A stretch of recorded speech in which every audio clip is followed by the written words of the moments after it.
recording? Okay, is anyone not ready? Great, so my time starts now. As the process, we affirm the resolution. Framework of the welfare programs to solve the most urgent problems for poverty with the most feasible and accessible solvency. The gesture vote for the pros ballot. Contention 1 free education. Education solves intergenerational poverty. According to the World Bank, poverty incidence decreased to 2.5% in the case of high school education, and it's almost unlikely for a household with a labor having received more than 12 years of education. However, 63% of children in rural China has never gone to high school after 9-year compulsory education because they drop out of the school to save the education expenses or to work for extra income for their families. According to Project Partner, only about 40% of rural students even attend high school because of the cost. Therefore, extending the compulsory education in rural areas to cover students' high school living and education expenses will be the best solvency. This has been a proven success in some rural areas. For example, according to China Daily, nearly 860,000 high school students in Xinjiang received free education from kindergarten to high school since 2017, and until now has benefited 857,200 students in the rural regions. Also, in Shaanxi province, the 15-year free education policy has benefited 500,000 students in total. The education will be accessible to all the students. Contention 2 pension. According to Global Health Journal, the current pension system is not enough for the aging population in China. Only 26% of the older populations have been covered nationwide, and according to China Daily, each individual receives only 81 yuan per month, which is far less than enough to ensure even the basic livelihood of retired workers. The insufficient pension coverage will trap many of the elders in extreme poverty, as pension is the only source of income for many of them. Having more extravagant buildings will not help the elders, and the best solvency is to expand the pension with safe funding. Also, under the current system, seniors receive the pension proportional to the insurance they pay while they worked, but many people do not have a decent work even before they retire. For the solvency, according to CGTF, direct state funding is the best funding source. The total value is between 60 to 70 trillion yuan. 10% of them will be transferred to the pension fund. That is enough to cover any pension shortfall. Contention 3 medication. There are still 16.6 million people living under extreme poverty line, with 40% of these people dragged into poverty because of lack of healthcare. Treatments for cancer and other chronic diseases have become the biggest financial burdens for most poor families in China. The average cost for a Chinese patient with non-small cell lung cancer was $16,955, equivalent to 82% of the annual disposable income of a poor urban family from central China. Without sustainable financing mechanism, the skyrocketing medication costs will drag more people into the poverty. Increasing coverage for expensive cancer or chronic diseases medications will significantly help the poor. According to Sixth Tone in 2017, 36 drugs were cut by 44%, and in 2018, 17 drugs were cut by 56.7% with the expanded healthcare. The increased spending on the medication coverage can thus prevent the future poverty. Contention 4 malnutrition. Malnutrition is prevalent in many rural areas. Schoolboys in Guangxi region weigh 10 kilograms less and 11 centimeters shorter than the rural national average. Besides the influences on the physical health, malnutrition will also influence the future academic successes of the rural students by impairing their intellectual development. According to Broken Project, up to 51% of children between the ages of 8 and 12 suffer from anemia and stunted brain growth in provinces such as Qinghai. Such experts estimate that about half of all infants in rural areas are anemic as well. The direct funding on free meal programs will thus become necessary. In 2011, CDRF feeds 23 million students in about 100,000 rural schools. The central government announced it will further spend $2.5 billion providing nutritional subsidies for 26 million students in rural areas. A 2009 survey by CDRF found students in the schools that receive free lunches are benefited from better health and higher grades than counterparts that did not receive free meals. Based on these contentions, we strongly urge you to approve ballot. Thank you.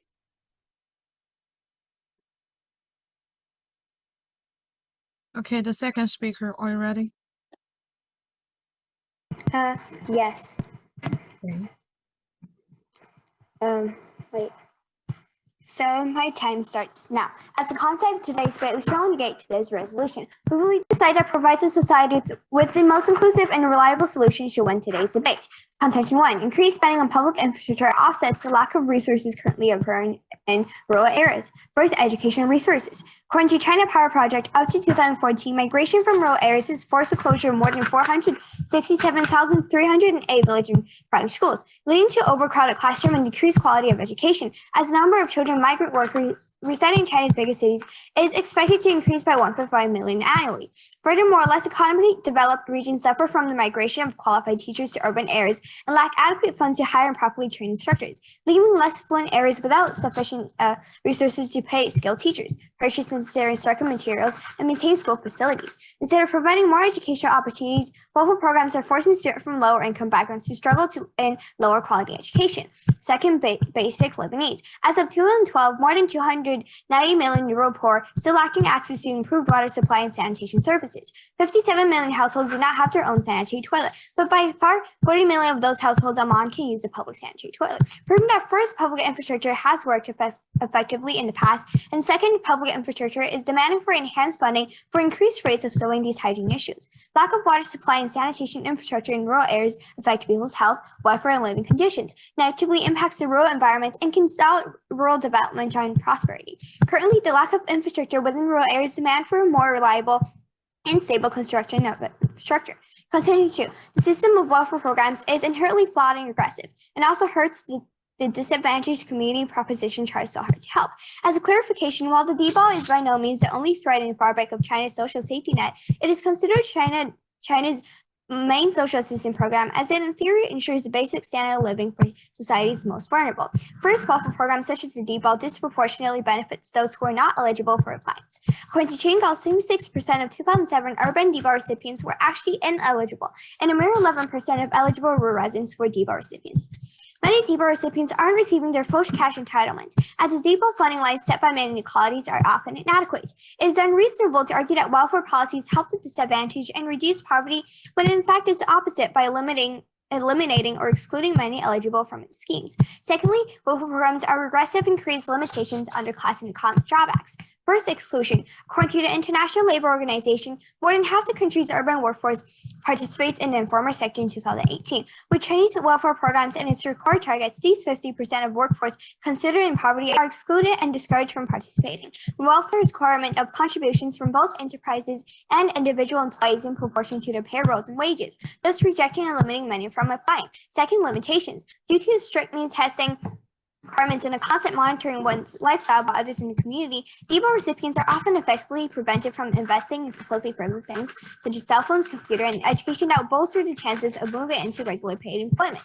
Many recipients are further prevented from finding pay work by requirements that they undertake mandatory voluntary work. Such requirements, in conjunction with inadequacy of DBAL payments, are effectively consigning recipients to a permanent underclass. Third, economic drawbacks. According to a study in Kawani 2016, China is currently spending 3.4 yuan in administrative costs for every yuan transferred to beneficiaries. Assuming that 87 billion yuan is the correct cost of running these welfare programs, then social rates of return of these welfares are profoundly negative, around negative 70%. And according to Tiana Bergen on research by Chinese Academy of Social Sciences, about 80% of eligible households were not receiving the rural minimum income guarantee. As seen, even if DBAL did alleviate that many people out of poverty, the number is only 20% of what the money invested in welfare was supposed to generate, meaning that welfare programs are insufficient and generates negative refunds. And thus, we're very proud to propose. Okay, thank you. Crossfire. Do our opponents need any prep before crossfire?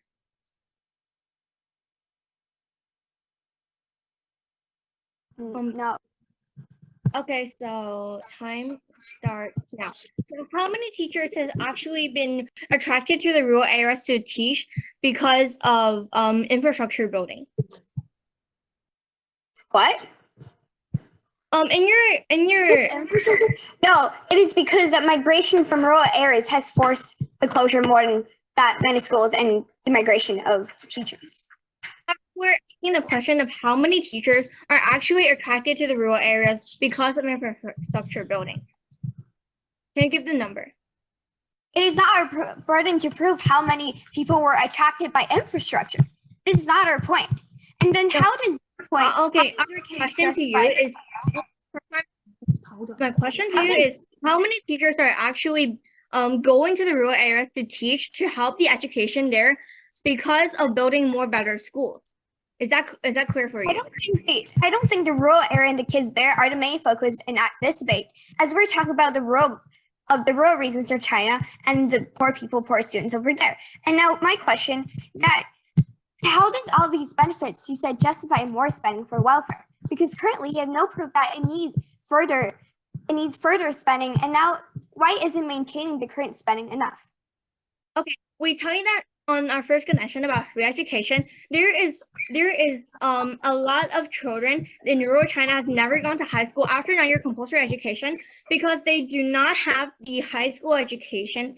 They don't have the free high school education, and therefore we need to have this 15-year compulsory education so they can be benefited more.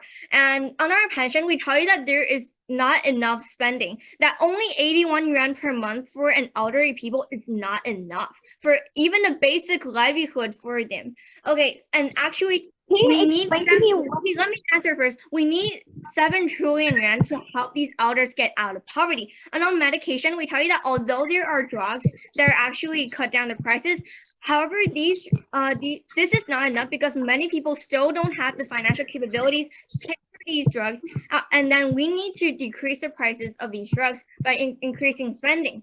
And now on malnutrition, we tell you although there are students helped, that there are still a large number of students that are not helped by free lunch programs, and therefore we need to increase spending to help them more, to help further 26 million students. Does that answer your question?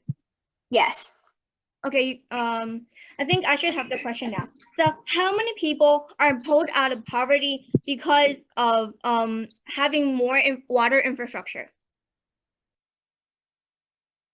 Now, what we're talking about is the future, and now we're saying that excluding all those who have already been escaping poverty, now more like 290 million people still need to be improved. Yeah, you have to prove to us that how many people are actually being helped to prove that it is effective, so that we need to increase spending on. Time is up.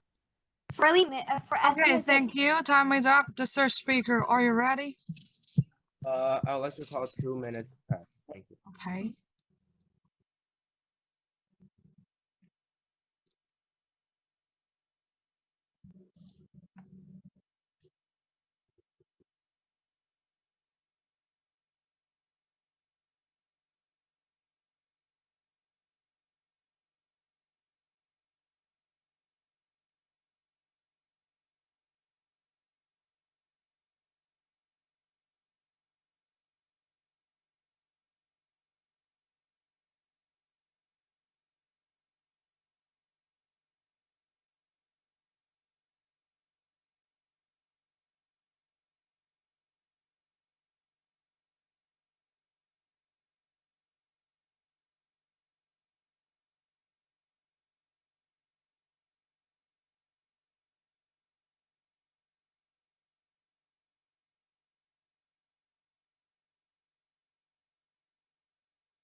Okay, are you ready?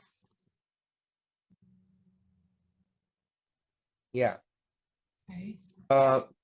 My time starts now. First of all, before I rebut opponents with specific contentions, here's why the judge should use our framework instead of our opponents in this debate. We believe that short-term benefit and accessibility should be prioritized. Opponents have no benefit in the short term. They only benefit after infrastructure is completed, which take years. With the first priority is to alleviate poverty and short-term emergency, and to make sure that people can actually get the benefits. In this debate, welfare programs directly giving food to people who's actually suffering from hunger. However, increased spending on public infrastructure is like giving the poor people a golden plate with a pair of chopsticks that has jewelry on it when they only wanted to have food. This is what Khan is proposing.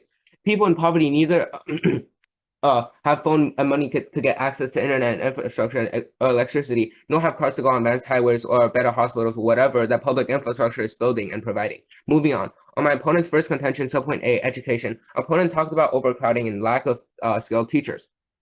We tell that there's no link between more schooling resources and better performance. They also talked about overcrowding. Our response is that welfare program better solve this issue. As China's coastal megacities grow, many families migrated to urban areas. Enrollment dropped for local schools in urban in rural areas. As enrollment fell, the government merged schools to poor resources. Nearly 75% of rural schools closed as a result of merging policy by 2015. An estimated 30,000 schools were shut down. In this case, we need welfare to make the students be able to afford the tuition and not drop out of school, resulting in more schools funding and improving healthcare. Furthermore, welfare programs do a better job at education. Takes the striking finding from a new paper from researchers at Georgetown University and the University of Chicago. They analyzed the Mexican program called Prospera, the world's first conditional cash transfer system, which provides money to poor families on the condition that they send their children to school and stay up to date on vaccination and doctor visits. In 2016, Prospera offered cash assistance to nearly 7 million people worldwide. They also talked about skilled teachers. However, skilled teachers are human infrastructure, not public infrastructure, and we need welfare to recruit them. On my opponent's first contention, subpoint B, basic living standards, which is building hygiene facilities like toilets. That's what they said in their construction speech. We tell that infrastructure, these do help. However, building toilets and hygiene facilities require time, and there's no time for us to build these facilities because people are already starving and they desperately need the short-term benefits. On my opponent's second contention, welfare bad, we tell that this point is non-unique and has no impact. There are flaws in every single system in the world, and we can't just not use it if it has some problems. Furthermore, our opponent's subpoint is another subpoint for this contention is about deval bad. We don't disagree. However, none of our contentions have deval in it, and our opponent does absolutely no harm to us. On our opponent's third contention, welfare hurts economy, which is also welfare bad. We tell that lack of spending on welfare actually causes economic downfall and corruption, and increased spending is the key to solve. According to the Diplomat in 2016, in healthcare, rising corruption is a part of long-standing decline in government payment for healthcare. Beijing forced hospitals to keep prices low and markup in services no longer than 15%. That forced hospitals and facilities to make up the difference with equipment or service fees, an invitational for graft. So this means that as long as we increase spending on industries, corruption won't be a severe issue. Overall, we say that welfare is the basis of public infrastructure. Without welfare programs, the poor people don't have access to public infrastructure. Just infrastructure is only a building, a hardware, like internet and schools.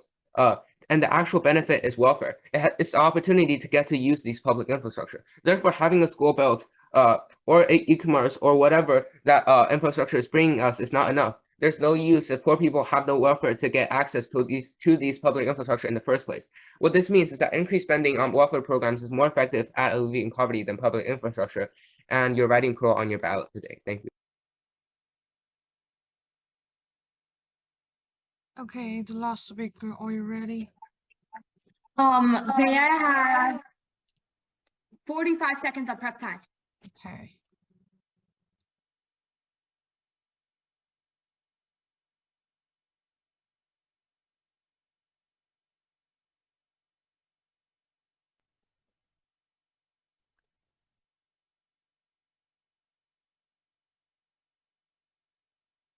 Judge, you may stop our team's prep time.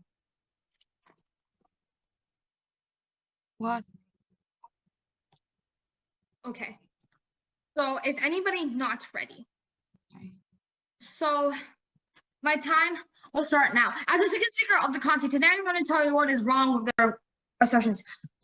I'm gonna make some clarifications. The party speaker has said there's no short-term benefit. However, he does not see the short-term benefits of infrastructure. Firstly, there's jobs on construction sites that rural people can participate in. Secondly, there's supply and demand for building materials and labor in that serves the urban poverty population. Thirdly, we need people in the region to survey and guide the area in which they build the construction site. And also guards can even be employed in that area. And also one evidence that they talked about is in 2016 about Mexico. However, Mexican experience is not relevant to China because this debate is only about China and China only. In Chinese culture, it's the young take care of the old, but infrastructure, young can grow food and money. They can stay home and take care of the old. That is 孝道 in Chinese. However, Mexico does not have that cultural influence, so it works in Mexico, but it may not work in China. Yes, I agree that everything has flaws. However, infrastructure is less corrupted because we can see all the roads built and all the corruption. So if we put more money into infrastructure, that means they can improve its efficiency.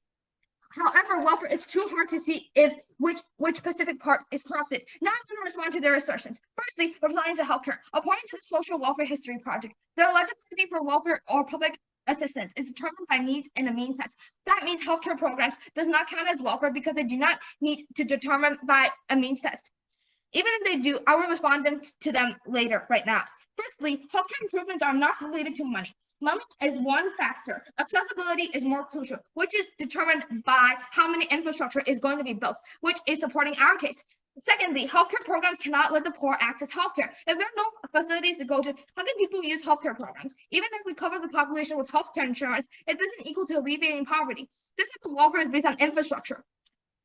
And also, there's a lack of medical facilities in China right now. According to the New York Times in 2018, in a countryside, people must rely on finished clinics or travel hundreds of miles to find a closer facility. Even if Pro gives evidence of how many people are treated because of healthcare programs, facilities play an important role in successfully treating patients. If there are no hospitals, then even with good doctors, those people can be treated. Thirdly, the connection between not dying and poverty alleviation is weak.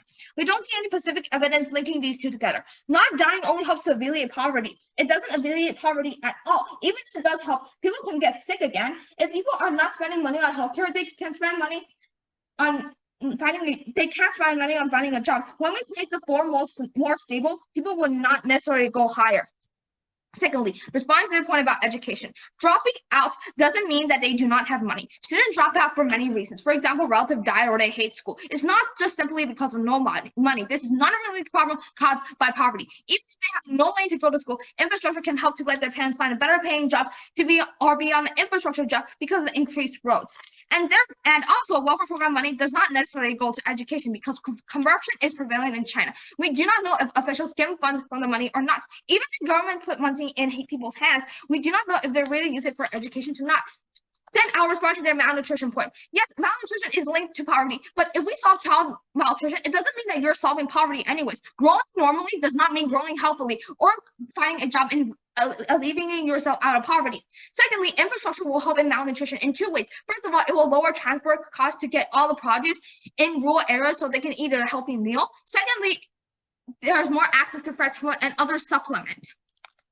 Then I'll respond to the pension point. Firstly, pension is not welfare. Pension is deducted from your income. When you're old, you get that money back. According to Investopedia, pension is an environment plan that requires an employer to make contributions to a pool of refunds set aside to workers for future benefit, which doesn't fit the definition of welfare because there's no means testing. Therefore, it's a con balance. Okay, thank you. Time is up. Crossfire. Okay. Does our opponent need any prep time? No, thank you.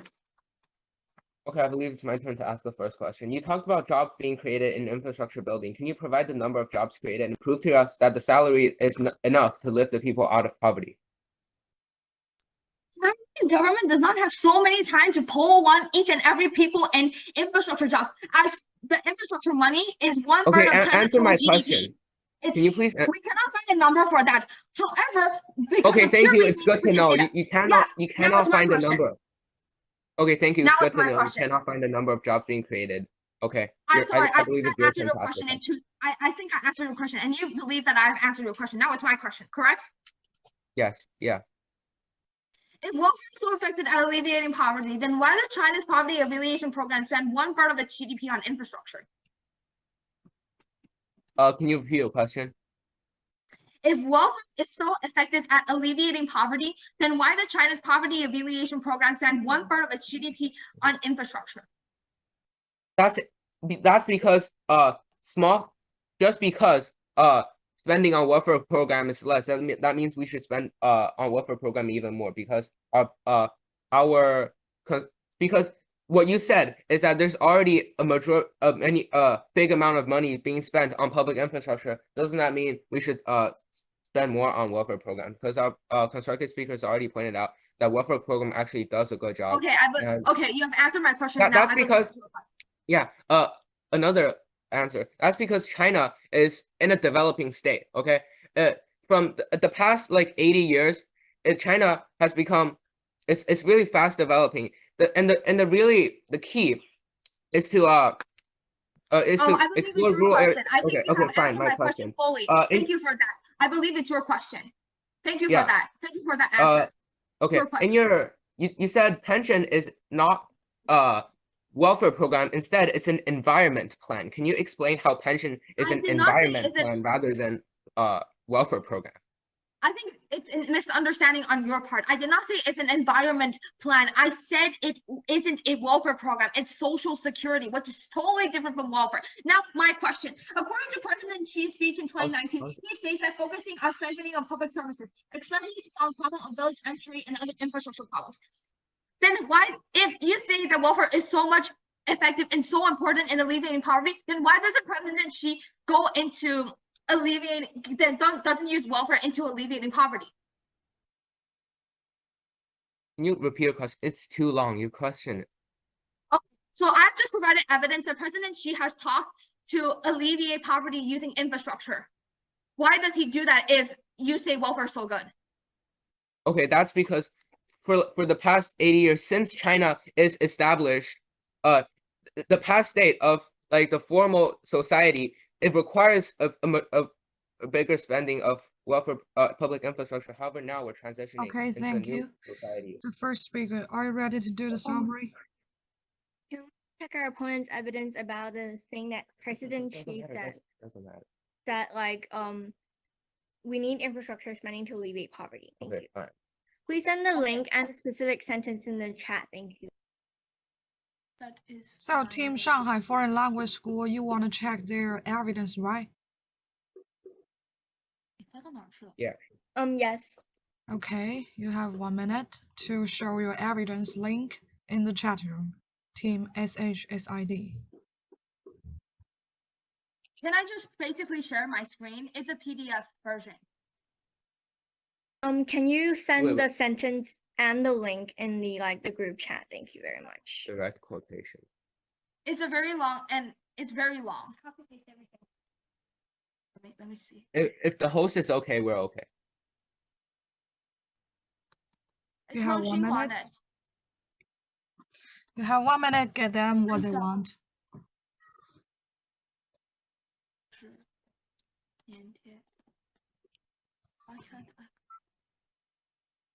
Okay, I sent the specific thing, but I didn't. I'll send Okay. the. I saw the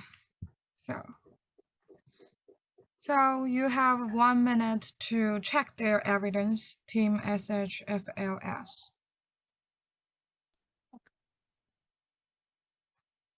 If you're okay, tell me pause the time. Yeah. Yes. Yeah. Okay. Now can we go back the first speaker summary?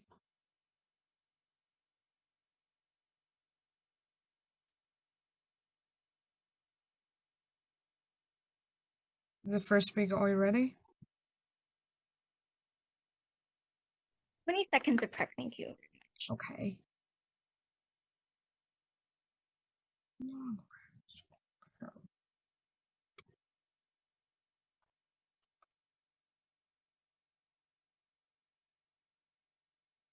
Okay, I am ready. So, is anyone not ready?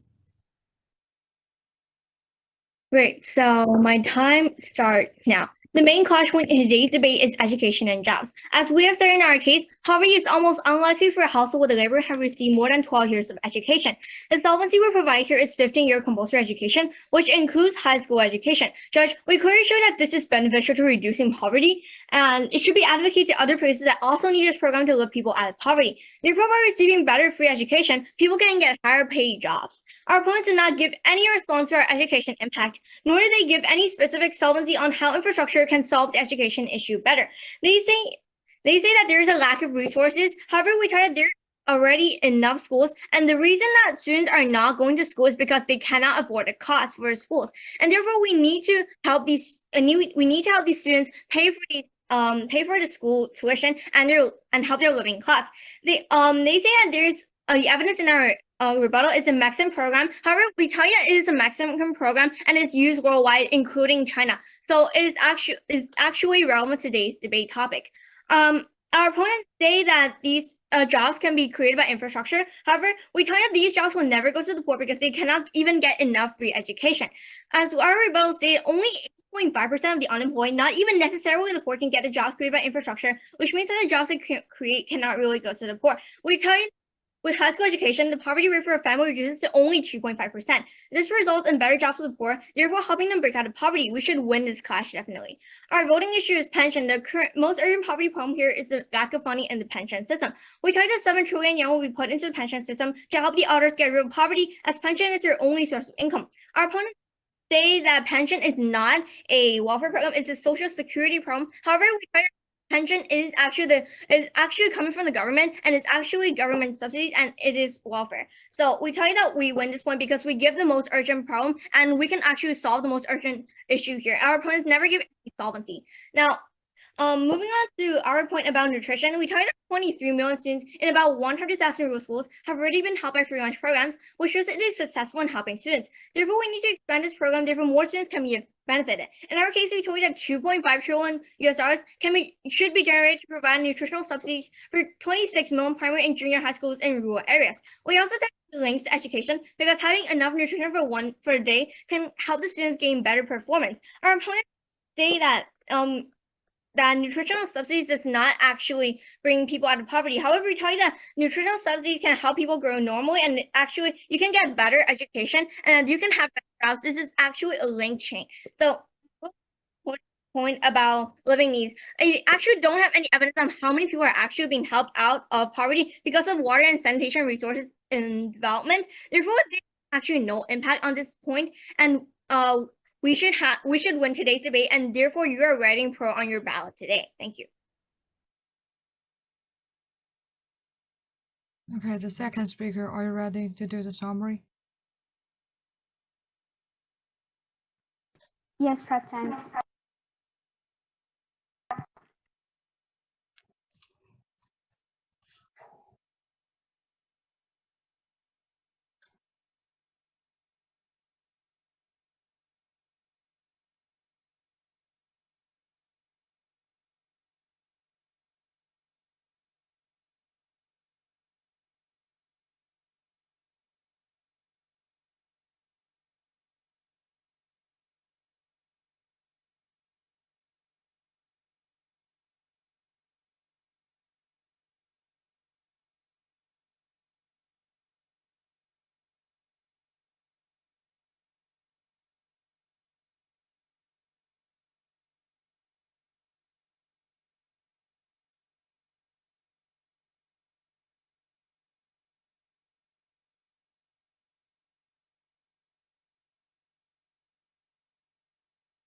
Okay, so prep time ends now.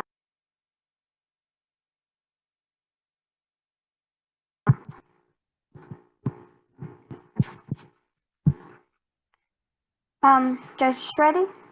Comments ready? My time starts now. As a concept of today's debate, we strongly negate the resolution. We believe that this debate should be judged upon the time frame, magnitude, and benefits versus harms of both alternatives. Upon this criteria, the major clashes that are present in today's debate are the following. First, of education and medical resources. Upon this clash, I would like to first restate the status quo of modern rural areas and their education systems. Currently, forced closure of schools leading to overcrowded classrooms and decreased quality education is costing the number of students enrolling in rural schools to decrease by 27.7 million at the end of 2016 due to the lack of schools and resources. The effects of education cannot be met when currently China doesn't even have enough schools that can provide them with quality education. And second, upon medical care, according to the World Bank, resources such as hospital beds and buildings are still seriously lacking in poor counties, which have not been able to deliver sufficient quantitatively reliable services to the population. As seen, China's rural areas don't even have access to educational and medical facilities due to the lack of infrastructure. How would then they have a chance to pursue education? How will they be able to acquire medical care if there are no public hospitals, schools, staffs, and transportation and connection to them? In this case, we firmly believe that spending on infrastructure should be prioritized and enhanced to solve more emergent lack of resources. Secondly, and most importantly, according to the definition of welfare, health insurance, social insurance, and pension are not a part of China's social welfare. It is important in this debate to tell the difference between social insurance and welfare programs, and not all government-funded systems are welfare. As an example, the 9-year compulsory education system funded by the Chinese government in the 1980s is open to all population support. As their second speaker said, health insurance, social insurance, and pension are directed at the entire population in China, meaning that they are social security and not specifically designed for public welfare uses and thus should not be included in this debate. Thus, their second entire contention is invalid. And secondly, the effectiveness of welfare infrastructure. They see that DBAO does not represent the welfare systems. Hey, Judge, even if we don't use DBAO as an example, according to poverty and subjective poverty in rural China, social indicators research indicates that the mean subjective poverty line of rural households is 8,297 yuan per capita, which is far higher than the national poverty line. The objective poverty line cannot fully reflect the subjective poverty reception, as in the entire system upon welfare is judged off is often inaccurate, this including many eligible and excluding many eligible. Furthermore, Judge, please take a look behind the statistics they have showed us. They list a similarly huge number of students and the aging population welfare has aided. However, according to research by Chinese Academy of Social Sciences, about 80% of eligible households were not receiving a rural minimum income guarantee. The number they have provided us is only 20% of what the money invested in welfare was supposed to generate. How is welfare then effective when over 50% of the audience were not receiving its benefits? Compared to investments, the results matches with deposits, meaning that much of the money put into welfare had not been put into sufficient use. What China needs to do now is to put the investment to proper and better use, increase the magnitude use, Okay, thank you. and generate higher repayment All speakers, operations. you can open your Yes, voice. we're compound. Crossfire. Our opponents need any prep time before we start. Before we start the grand cross, I would like to ask the pro team for evidence check. One is about their evidence that pension is government subsidies. The pension definition is government subsidies. Secondly, their Mexico evidence in 2016 about its using worldwide in China. I request an evidence check on this part. Okay, the team SHSID, you use your term in Crossfire to check evidence, right? No, I want to use Crossfire before Crossfire, or am I not allowed to do that and I have to do that after? Okay, Crossfire? now you want to check their evidence, right? Okay, the team Shanghai Foreign Language School, you have 1 minute to give their evidence in the chat room. I will repeat what I want. Evidence. Okay. Okay, so firstly, the definition of pension is government subsidies. Secondly, their Mexican thing is their Mexican Thank study you. We is already know that. No, I want the specific evidence. Copy paste it into the chat. Yes, we do know what you're looking for, okay? Stop being so impatient. Well, I'm just trying to remind you.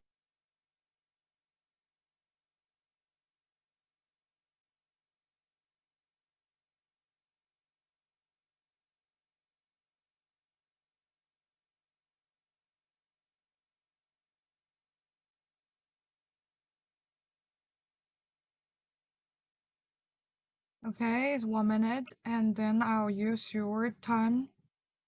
Do you have link in chat room?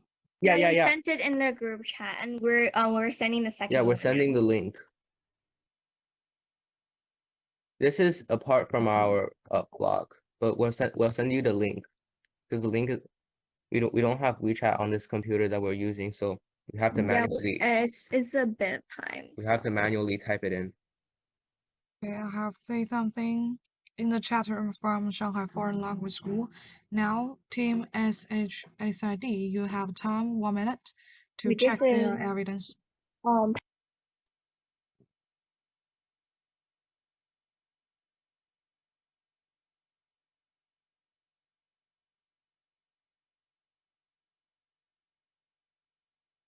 We do not accept their evidence that Mexican program is applied worldwide. Okay, sure. We've already provided you the evidence. You could do whatever you want. Okay, but still, thank you for providing the evidence.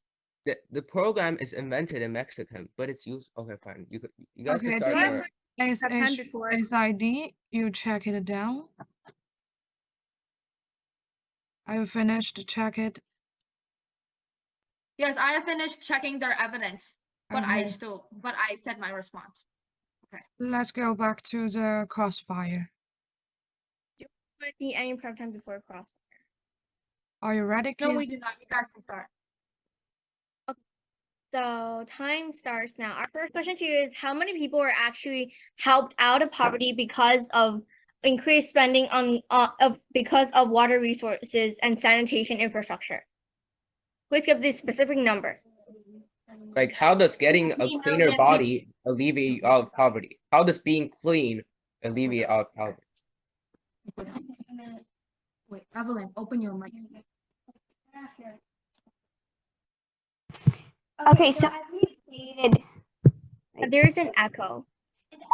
as we have stated in our contention, 40 million of these households Oman now can use a public sanitary has their basically needs greatly improved due to the infrastructure. And how you asked upon how water supply and sanitation can help, because lack of the water supply and sanitation infrastructure in rural areas affect people's health, welfare, and living conditions, negatively impacts the rural environment and can stall rural development and prosperity. And currently, the lack of infrastructure within rural areas demand for a more reliable and stable Okay, infrastructure.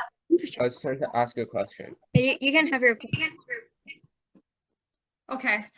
So I will repeat my question, my last question in the crossfire again, as I do not get a satisfactory answer from your second speaker.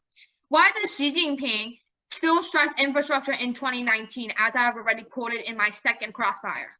Okay.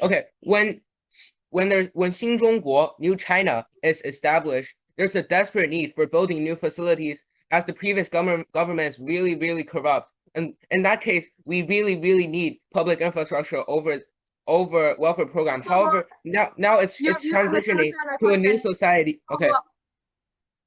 I asked for 2019, not for the new era. You Okay, have not directly we answered my are not throwing away infrastructure. We simply tell you that we need more welfare programs, and also you are actually cherry picking your evidence because in your shows that welfare programs and infrastructure are both needed. Judge, our opponents are actually cherry picking evidence by saying that only infrastructure. However, in their extent, you can see the link. You can see the words. They actually say that both welfare programs and infrastructure programs are needed. Now, I think we should answer, and so it should be our question. Okay.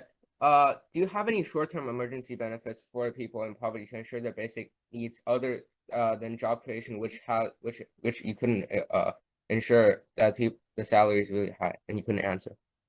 As you have said in your last response, it's not a one-on-one. We're not throwing welfare away when we do infrastructure, and we're not throwing infrastructure away when we do welfare. It goes hand in hand. So Okay. You are actually misunderstanding our question. Please let me finish answering my question. Okay. Yeah. You want to hear my answer, right? Yeah. Then China now has people that have time is up. Time is up. Poor. They're not gonna die the next minute. Okay, time is up. The third speaker, are you ready to do the final focus? I'll like to use the rest of my prep. Thank you. Okay.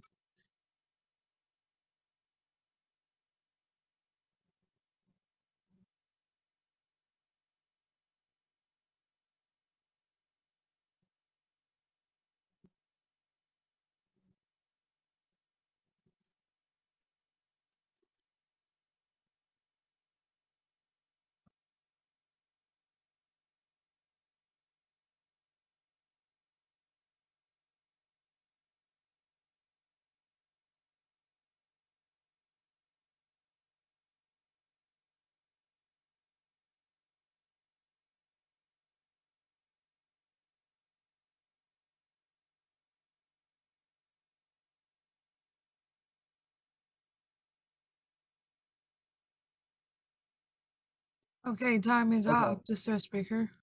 My Please. times. Okay. My time starts now. Judge, let's have today's debate up. First, the impact weighing. Let's assume all of our contentions, both pro and con, still stands. In our opponent's world, they only have an education impact, which we lean turn, and prove that welfare can do a better job. A big problem of our opponent's case is that they lack impact.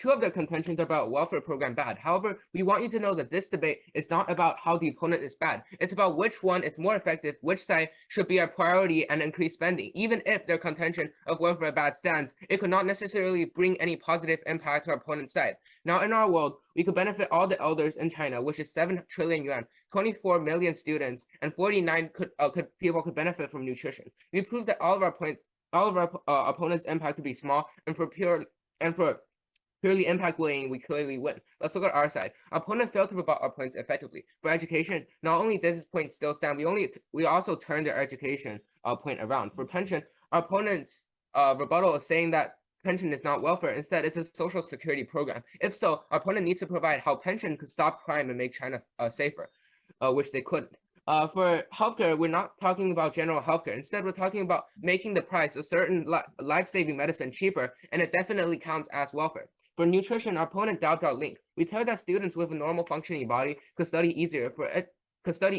therefore getting a higher, better job. For education, our opponent cherry-picked on the evidence by President Xi. Judge, don't let them deceive you. This piece of evidence also said that we should increase spending on welfare programs. All of our contentions stand, having big impacts, while we prove that all of our opponents' point does not stand and has little impact. Welfare, we tell you that at the end of the day, welfare is the basis of public infrastructure. Without welfare programs, the poor don't have access to public infrastructure. This is the key of this debate. The key of this debate is not about how the opponent is bad in what ways. It's about whether your side. It's about increased spending. And pro definitely proved this point, and we urge a pro ballot. Thank you. Okay, thank you. The fourth speaker. You want to use your prep time? Finish all my prep time, please. Thank you. Okay.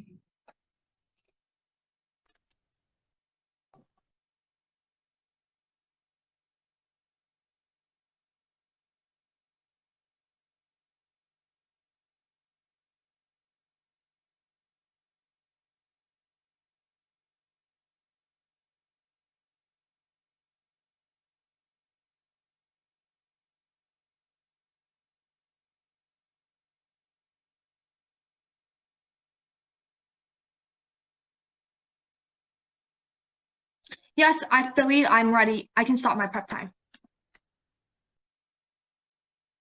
Okay. Okay. Is anybody not ready? My time starts now. As the fourth speaker of the content, today I'm going to tell you why our team wins. First of all, some clarifications. Even though the protein provides us with so many statistics about how welfare is good, in their first speech,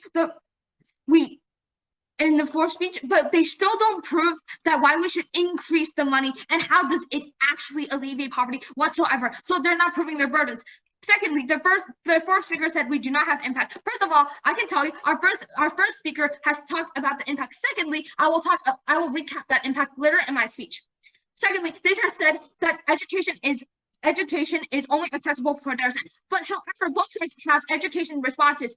That means that they both claim to help education. That means they're both accessible to those impacts. Our third speaker has said without infrastructure, there is no welfare, not the other way around. Now let's talk about impact. About all those things that pro says are based on infrastructure. If judge, you don't know the importance of our impacts, you will not get their impacts. Their impacts further prove the significance of our impacts. Now, short-term and long-term. Infrastructure creates return of investment. Jobs created by infrastructure create job tax. This tax can be used by the government to further invest into poverty. Also, building infrastructure like roads connect areas together so that products can be able to find a market, thus increasing GDP. These create a positive feedback loop back into the society. However, welfare doesn't create any second-generation investment back into welfare. Even if we count education and the pro said, we're still able to access that impact by covering more areas of school. Poverty is more of a long-term condition. Once we use, if you get out of poverty for a few years and then go back into poverty, with infrastructure, we alleviate poverty in one region for once and for all. Therefore, at the end of the day, you're voting.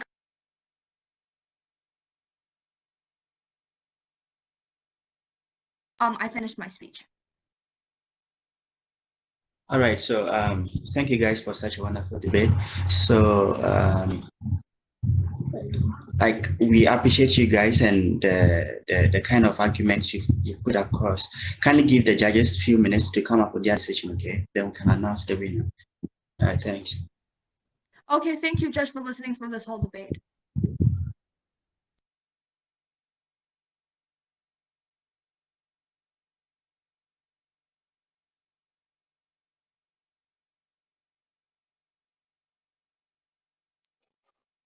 I think one of the chief judge has to confirm the information first so we can.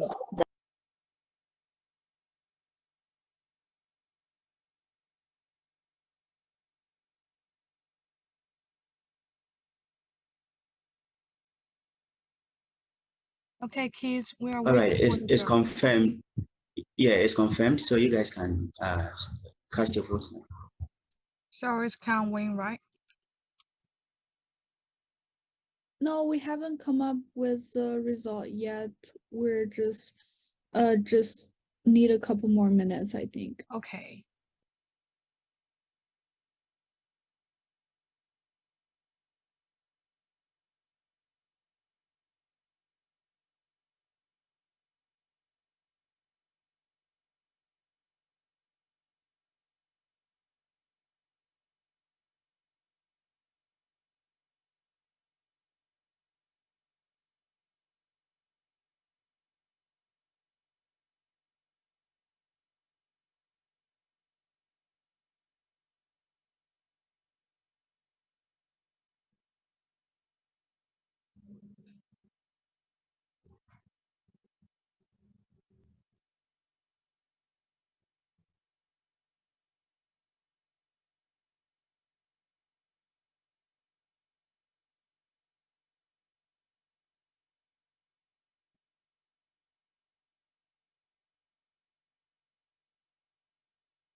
I think the result is up, and the chief judge, can you announce that for us?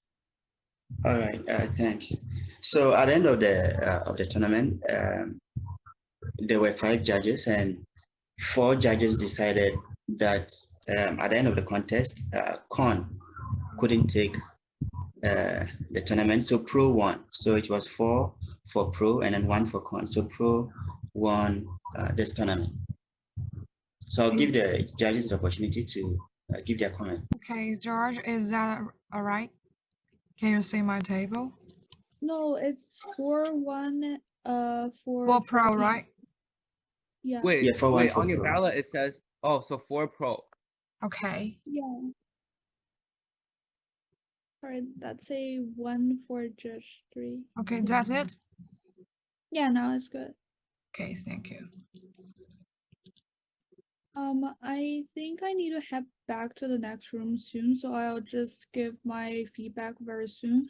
I vote for Pro, and one of the main problem I think Con have is that you don't have a lot of good explanation with your evidence. Like you have good evidence, but then you also need to explain to me why this evidence is intuitively correct, or the logic link behind this evidence, etc. Because when you're like, for example, when you're talking about the status quo is that presidency have a lot of emphasis on infrastructure program. That does not necessarily mean that that is the best thing to do or that is the most effective or efficient thing to do. You also need to explain to me why specifically, why where the mechanism lies, instead of just putting that fact in front of us.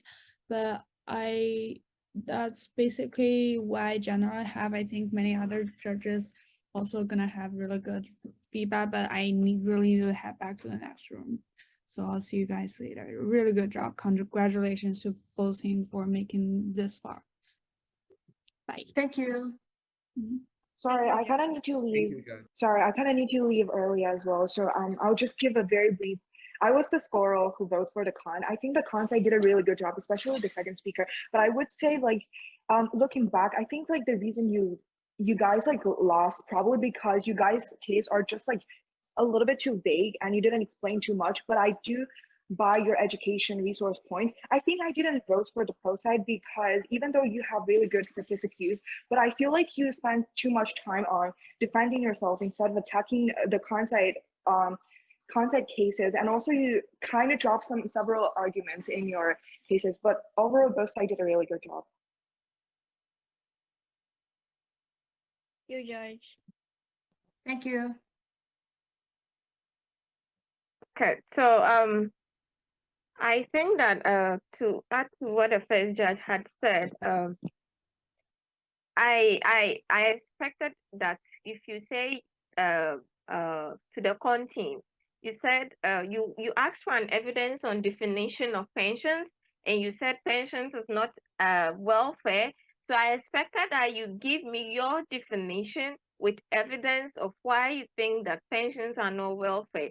And the fact that the education clash point, I think Pro had won that because they provided a better solvency to this clash point, and their impacts. One of the impacts they mentioned was about 7 trillion yuan to the elderly. I think that was a very huge impact, and there was no concrete rebuttal or impact from your end outweighing this amount of money. So based on that, I voted pro. Thank you. Thank you. Thank you, Thank you. Judge Thank Ernestine. Okay. And I also put. Okay, sorry. I also voted for pro because I voted for pro not because like con didn't do well. Both teams are impressive because if you're not impressive, you can't get to the final. But like in the course of the debate, I realized that the pro side was more stronger compared to the con side. Especially my vote was cast based on crossfire questions. I realized that the pro team was asking more relevant crossfire questions. For example, the question they asked, which included if you could provide statistics of how many teachers have moved to the rural areas based on infrastructure development, or statistics on how water provision has helped improve human lives.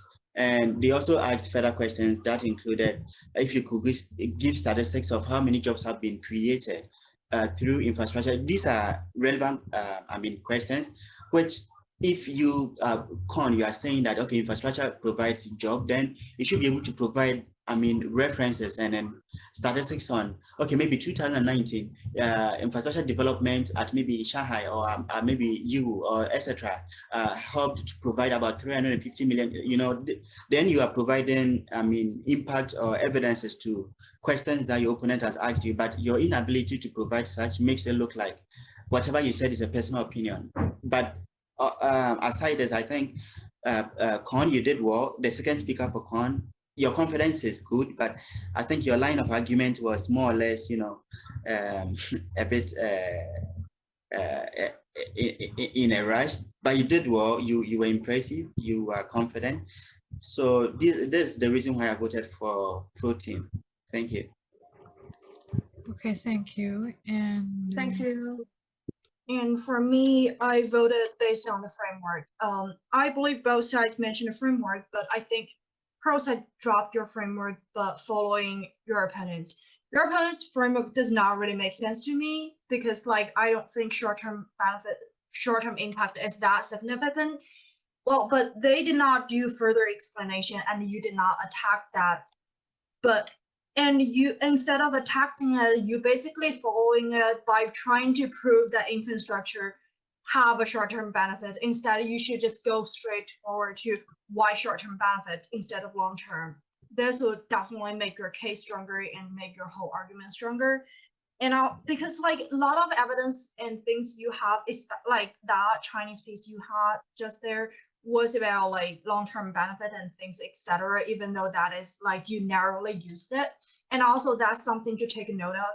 Like, make sure all your statement worth checking because that was like a really risky one by only using part of the speech instead of the whole speech.